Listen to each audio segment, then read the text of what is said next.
بسم اللہ الرحمن الرحیم۔ السلام علیکم ڈیئر ناظرین، آج کی اہم نیوز۔ فوج میں عمران خان کے بیان پر شدید غم غصہ ہے۔ ISPR سابق وزیر اعظم عمران خان کے ایک حالیہ بیان پر رد عمل میں پاکستانی فوج کے شعبہ تعلقات عامہ نے کہا ہے کہ فوج میں بیان پر شدید غم غصہ ہے۔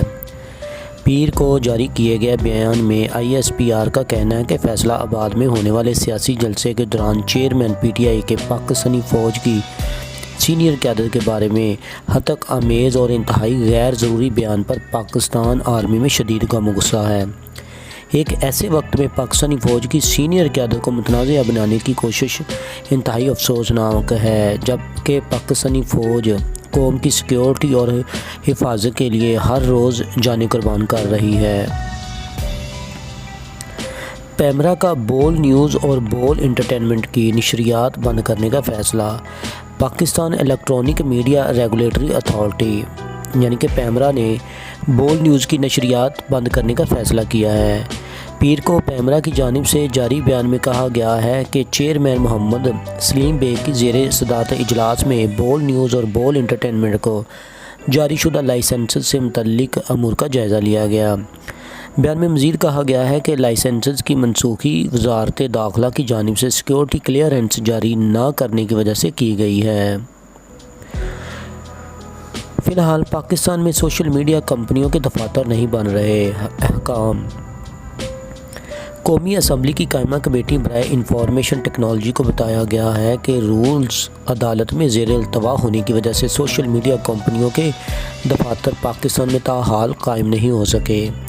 پیر کو قومی اسمبلی کی قائمہ کمیٹی برائے انفارمیشن ٹیکنالوجی کا اجلاس چیئرمین میر خان محمد جمالی کی زیر صدارت منعقد ہوا۔ اجلاس میں وزارت انفارمیشن ٹیکنالوجی نے سائبر کرائم سے متعلق بریفنگ میں بتایا کہ سائبر سیکیورٹی سے متعلق قواعد بنا رہے ہیں۔ شہریوں کی نجی زندگی میں مداخلت ممنوع، 4 پولیس اہلکار برطرف۔ پاکستان کے صوبہ پنجاب کے شہر فیصلہ آباد میں محکمہ پولیس نے ان 4 اہلکاروں کے خلاف انضباطی کارروائی کرتے ہوئے ملازمت سے برطرف کر دیا ہے، جنہوں نے ایک کار سوار مرد اور خاتون سے نکاح طلب کر کے ہراساں کیا تھا۔ امر بیل جو کراچی کے ہرے بھرے درختوں کے لیے خطرہ بن گئی۔ کراچی میں درختوں کی کٹائی کے لیے امر بیل کے استعمال کا انکشاف ہوا ہے۔ شہر کے مختلف علاقوں میں درختوں پر امر بیل موجود ہے جو ان کو متاثر کر رہی ہے۔ شہری انتظامیہ کے مطابق اس بیل کی موجودگی کے بعد درختوں کو کاٹنے کے سوا کوئی حل نہیں ہے۔ برطانیہ جانے والے پاکستانی ڈاکٹروں کو انگریزی زبان کا ٹیسٹ پاس کرنا ہوگا۔ برطانیہ میں مقیم پاکستانی ڈاکٹر کی تنظیم پیما کے مطابق برطانیہ میں کل 32 میڈیکل کالجز ہیں، جبکہ کورونا کے بعد نیشنل ہیلتھ سروسز کو نہ صرف ڈاکٹرز بلکہ پیرامیڈیکل سٹاف کی بھی اشد ضرورت ہے۔ جو ڈاکٹرز بھی مطلوبہ ٹیسٹ پاس کر رہے ہیں، اس بحران کی وجہ سے اسے فوری طور پر ملازمت مل رہی ہے۔ برطانیہ اس حوالے سے دنیا بھر سے قابل ڈاکٹرز کو خوش آمدید۔ خدا کا غضب، فلسطینی گروپ کے خلاف اسرائیل کا خفیہ آپریشن۔ سن 1972 کے گرمائی اولمپکس کی میزبانی کر کے جرمنی دنیا کو دکھانا چاہتا تھا کہ یہ سن 1936 کے ملک سے بہت مختلف ملک ہے، جب ایڈولف ہٹلر نے برلن میں ایک متنازع اولمپکس کا آغاز کیا جس میں وہ جرمن عظمت کا مظاہرہ کرنا چاہتے تھے۔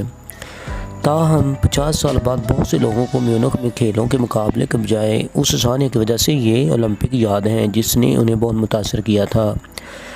اسی سال 5 ستمبر کو صبح 4 بجے فلسطینی انتہا پسند گروپ بلیک ستمبر کے 8 مسلح افراد نے تقریباً 2 میٹر اونچی تاروں کی باڑ عبور کی اور خاموشی سے میونخ کے اولمپک گاؤں میں اسرائیلی کھلاڑیوں کے اپارٹمنٹس کی طرف بڑھنے لگے۔ 4:25 پر حملہ آوروں نے تالے میں ایک ماسٹر چابی داخل کی اور ایک لابی میں دروازہ کھولا جو اپارٹمنٹس کو جاتی تھی۔